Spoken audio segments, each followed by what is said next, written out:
അമേരിക്കയുമായി അടുത്തഘട്ട ചർച്ചകൾക്ക് തീയതി നിശ്ചയിച്ചിട്ടില്ലെന്ന് Iran deputy വിദേശകാര്യമന്ത്രി സയ്യിദ് ഖത്തീബ് സാദെ. ചർച്ചകൾക്കായി കൃത്യമായ ചട്ടക്കൂട് രൂപീകരിക്കുന്നതുവരെ പുതിയ കൂടിക്കാഴ്ചകൾ ഉണ്ടാകില്ലെന്ന് അദ്ദേഹം പറഞ്ഞു.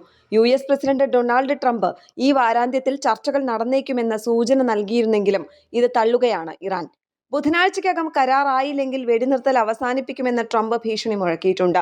ചർച്ചകൾ പരാജയപ്പെടുന്നത് സംഘർഷം കൂടുതൽ വഷളാക്കാൻ മാത്രമേ സഹായിക്കൂ എന്ന് ഇറാൻ കരുതുന്നു.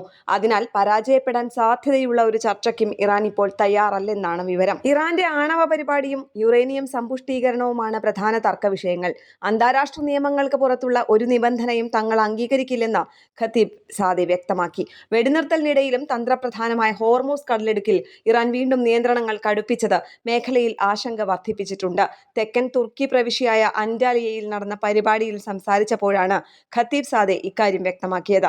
നിബന്ധനകൾക്കനുസരിച്ച് ഹോർമൂസ് കടലിടുക്ക് വഴി വാണിജ്യ കപ്പലുകൾ സുരക്ഷിതമായി കടന്നുപോകാൻ അനുവദിക്കുമെന്ന് ഇറാൻ പ്രഖ്യാപിച്ചതാണെന്നും അദ്ദേഹം പറഞ്ഞു. അമേരിക്ക വാക്കുപാലിക്കാതെ വെടിനിർത്തൽ ലംഘിക്കാനാണ് പോകുന്നതെങ്കിൽ അതിന്റെ പ്രത്യാഘാതം അവർ നേരിടേണ്ടി വരുമെന്നും അദ്ദേഹം കൂട്ടിച്ചേർത്തു.